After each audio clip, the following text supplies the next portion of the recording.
Hello friends, स्वागत है आप लोग का हमारे यूट्यूब चैनल रचना ऑनलाइन क्लासेस में। आज की इस वीडियो में हम बिहार डीएलएड एंट्रेंस एग्जाम 2024 के लिए आपके सोशल साइंस के मुद्रा बचत एवं साख चैप्टर से कुल जो है 40 ऑब्जेक्टिव्स क्वेश्चन को करने वाला है। तो वीडियो को अंत तक जरूर देखा। वीडियो पसंद आए वीडियो को लाइक कर दोस्तों के साथ शेयर करें और वीडियोज़ के लिए हमारे चैनल को सब्सक्राइब करें। तो स्टार्ट करते हैं हम लोग अपना वीडियो। यहाँ पर हमारा फर्स्ट क्वेश्चन है, बैंक के एक उदाहरण है किसका। ऑप्शन हमारा प्राथमिक क्षेत्र का, द्वितीय क्षेत्र का, तृतीय क्षेत्र का, उपरोक्त तीनों क्षेत्र का। तो हमारा जो बैंक होता है वह आपका एक तृतीय क्षेत्र का उदाहरण है। तो हमारा ऑप्शन नंबर सी यहाँ पर सही हो जाएगा। अगला क्वेश्चन हमारा, आर्थिक और मौद्रिक विकास एक दूसरे के क्या है। तो आर्थिक और मौद्रिक विकास जो है वो एक दूसरे के पूरक होते थे। हमारा ऑप्शन नंबर ये जो है वह सही हो जाएगा। अगला क्वेश्चन है हमारा, साहित्य की दृष्टि में विकास और वृद्धि में क्या है, अंतर है या कोई अंतर नहीं है, या कभी अंतर भी और नहीं भी, उपरोक्त में कोई नहीं। तो जो साहित्य की दृष्टि में विकास और वृद्धि में आपका कोई अंतर नहीं है, तो हमारा ऑप्शन नंबर बी यहाँ पर राइट हो जाएगा। अगला क्वेश्चन हमारा पूछ रहा है कि सतत विकास क्या है। ऑप्शन है यहाँ पर हमारा, अपने तथा आने वाली संतति का केवल अपना, केवल दूसरों का, या उपरोक्त में कोई नहीं। जो हमारा सतत विकास होता है यह अपने तथा आने वाली संतति का जो है केवल विकास होता है। तो ऑप्शन नंबर यहाँ पर हमारा सही हो जाएगा। अगला क्वेश्चन हमारा, नरेगा एक कार्यक्रम है किस स्तर का है, जिला स्तर का, प्रांतीय स्तर का, राष्ट्रीय स्तर का, विश्व स्तर का। जो नरेगा हमारा कार्यक्रम होता है राष्ट्रीय स्तर का होता है। तो हमारा ऑप्शन नंबर बी यहाँ पर सही हो जाएगा। अगला हमारा क्वेश्चन है कि मिश्रित अर्थव्यवस्था का राष्ट्र कौन सा, यानी कि कौन सा ऐसा राष्ट्र है, देश है जिसमें मिश्रित अर्थव्यवस्था होती है। हमारा जो भारत ऐसा देश है जहाँ पर मिश्रित अर्थव्यवस्था है। यहाँ पर हमारा ऑप्शन नंबर ए सही हो जाएगा।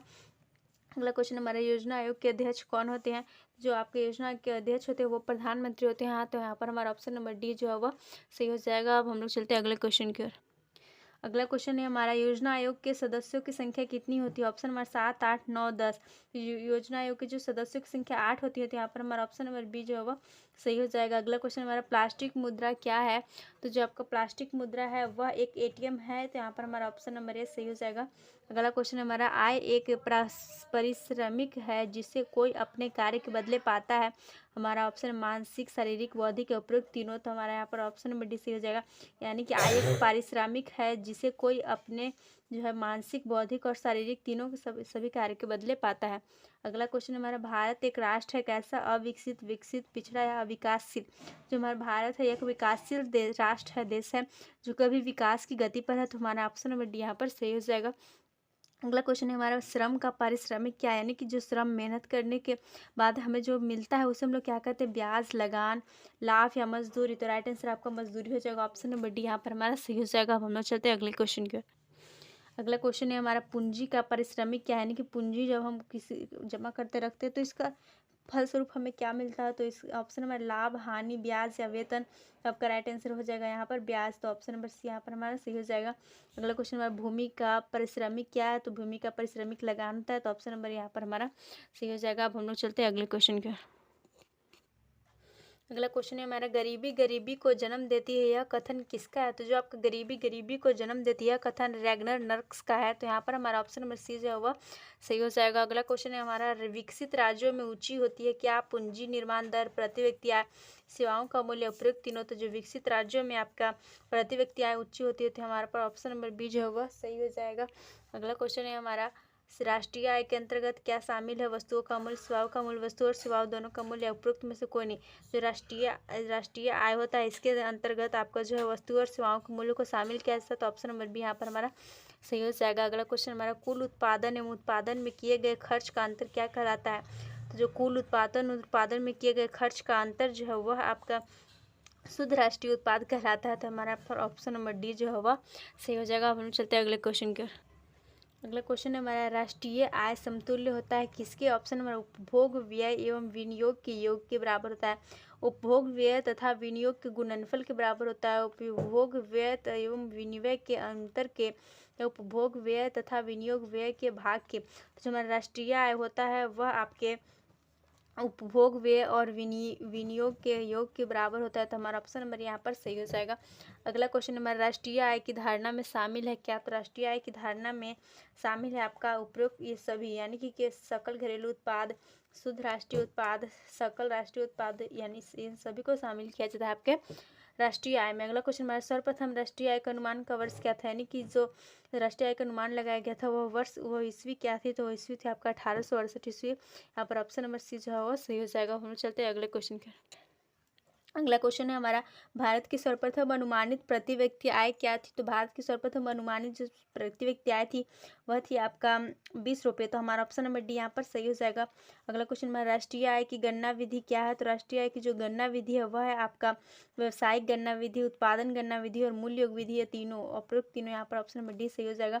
अगला क्वेश्चन हमारा, विश्व विकास रिपोर्ट 2005 में जो जारी हुआ था, विश्व विकास रिपोर्ट कब जारी हुआ था? विश्व विकास रिपोर्ट 2005 में। इसमें भारत का राष्ट्रीय आय क्या था? तो इसमें जो आपको भारत का राष्ट्रीय आय $720 था। तो ऑप्शन नंबर सी यहाँ पर हमारा सही हो जाएगा। अगला क्वेश्चन हमारा, आधुनिक युग की प्रगति का श्रेय मुद्रा को ही है, यह कथन किसका है? तो आपका जो यह कथन है वह है मार्शल का।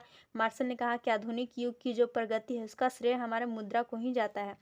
अगला क्वेश्चन की ओर चलते हैं। अगला क्वेश्चन है हमारा, विनिमय के रूप कितने हैं? 1, 2, 3, 4। तो जो आपका विनिमय के रूप 2 होते हैं। तो हमारा ऑप्शन नंबर बी सही हो जाएगा। अगला क्वेश्चन हमारा, वस्तु विनिमय प्रणाली में विनिमय होता है कैसे? जो वस्तु विनिमय प्रणाली होती है इसमें वस्तु से वस्तु दिया जाता है, जैसे कि दाल के बदले चावल ऐसे लिया जाता है। तो ऑप्शन नंबर यहाँ पर हमारा सही हो जाएगा। अगला क्वेश्चन हमारा, नेपाल की मुद्रा क्या होती है? ऑप्शन नंबर रुपया, टक्का, डॉलर या पौंड। जो नेपाल की मुद्रा है वह आपका रुपया है। तो ऑप्शन नंबर यहाँ पर हमारा सही हो जाएगा। अगला क्वेश्चन है हमारा, एटीएम का विस्तारित रूप क्या है? तो एटीएम का आपका विस्तारित रूप होता है ऑटोमेटिक टेलर मशीन। तो यहाँ पर हमारा ऑप्शन नंबर सी जो है वह सही हो जाएगा। अगला क्वेश्चन हमारा, चेक एक प्रकार की मुद्रा है, कैसी मुद्रा है? शुद्ध मुद्रा, ऋण मुद्रा, मिश्रित मुद्रा या साख? तो जो आपका चेक है वह एक प्रकार का साख है। तो हमारा ऑप्शन नंबर डी जो है यहाँ पर सही हो जाएगा। अगला क्वेश्चन हमारा, एटीएम के द्वारा पैसे निकाले व जमा किए जा सकते हैं कितने घंटे? 12 घंटे, 24 घंटे, 6 घंटे या 9 घंटे? तो एटीएम के द्वारा जो आपका 24 घंटे तक पैसे, 24 घंटे यानी कि खुला था, पैसे निकाला भी जा सकता है और जमा भी किया जा सकता है। तो ऑप्शन नंबर ये हमारा सही हो जाएगा। अगला क्वेश्चन है हमारा, मनुष्य के आर्थिक जीवन में सबसे महत्वपूर्ण क्या है? जमीन, मुद्रा, खेतों के कागजात या मालगुजारी की रसीद? जो मनुष्य का आर्थिक जीवन है इसमें सबसे महत्वपूर्ण है आपका मुद्रा। तो ऑप्शन नंबर सी हमारा यहाँ पर सही हो जाएगा। अगला क्वेश्चन हमारा, आधुनिक युग में उद्योग मुद्रा रूपी वस्त्र धारण किए हुए है, किसने कहा था? तो ये कहने वाले कथन जो है वह आपके प्रोफेसर पिंगू है। तो ऑप्शन नंबर यहाँ पर डी आपका सही हो जाएगा। इन्होंने कहा कि आधुनिक जो युग है इसमें उद्योग मुद्रा रूपी वस्त्र धारण किए हुए है। अब हम लोग चलते हैं अगले क्वेश्चन की ओर। अगला क्वेश्चन है हमारा, मुद्रा ने साख प्रणाली को बनाया क्या? संभव, जटिल, असंभव या उपयुक्त में से कोई नहीं? तो मुद्रा जो है वह साख प्रणाली को संभव बना दिया है। तो ऑप्शन नंबर यहाँ पर हमारा सही हो जाएगा। अगला क्वेश्चन हमारा, मुद्रा एक अच्छा क्या है? रैयत है, सेवक है, राजा है, मालिक है? तो मुद्रा जो है वह एक अच्छा सेवक है। तो ऑप्शन नंबर बी यहाँ पर हमारा सही हो जाएगा। अगला क्वेश्चन है हमारा, क्षणिक या तत्काल उपभोग में आने वाली वस्तुएं कैसी होती है? टिकाऊ, पुरानी, चालू या नहीं? तो जो क्षणिक या तत्काल उपभोग में आने वाली वस्तुएं होती है वह आपकी चालू होती है। तो हमारा ऑप्शन नंबर सी यहाँ पर सही हो जाएगा। अगला क्वेश्चन हमारा, साख का एक पक्ष क्या है? आय, ऋणी, व्यय या मुद्रा? जो साख का एक पक्ष होता है वह आता है आपका ऋणी। तो यहाँ पर हमारा ऑप्शन नंबर बी सही हो जाएगा। अगला क्वेश्चन हमारा, प्रतीक्षा पत्र है एक प्रकार का चेक, साख पत्र, ड्राफ्ट या यात्री चेक? जो प्रतीक्षा पत्र है वह आपका एक प्रकार का साख पत्र है। तो ऑप्शन नंबर सी यहाँ पर हमारा सही हो जाएगा। अगला क्वेश्चन हमारा, मुद्रा की आवश्यकताओं को पूरा करने में जरूरत होती है किसकी? किताबों की, साख और ऋण की, संसाधनों की या कागजों की? तो मुद्रा की आवश्यकताओं को पूरा करने में जो आपके संसाधनों की जरूरत होती है। तो ऑप्शन नंबर सी बी यहाँ पर हमारा सही हो जाएगा। अब हम लोग चलते हैं अपने अंतिम और लास्ट क्वेश्चन की ओर। तो यहाँ पर हमारा क्वेश्चन है, साख का क्या अर्थ होता है? तो ऑप्शन हमारा, विश्वास करना, ऋण लौटाने की क्षमता। ए और बी दोनों इनमें से कोई नहीं। तो जो साख होता है उसका अर्थ होता है आपका विश्वास करना और ऋण लौटाने की क्षमता दोनों। तो यहाँ पर हमारा ऑप्शन नंबर सी सही हो जाएगा। इस तरह यहाँ पर हमने आपके जो है यहाँ पर सोशल साइंस, सामाजिक विज्ञान के कुल 40 क्वेश्चन को कर लिए हैं। तो आपको वीडियो पसंद है, वीडियो को लाइक कर दोस्तों के साथ शेयर करो। वीडियोज़ के लिए हमारे चैनल को सब्सक्राइब करें। अपनी अच्छी और बेहतर तैयारी के लिए हमारे चैनल के साथ बने रहें। Thanks for watching.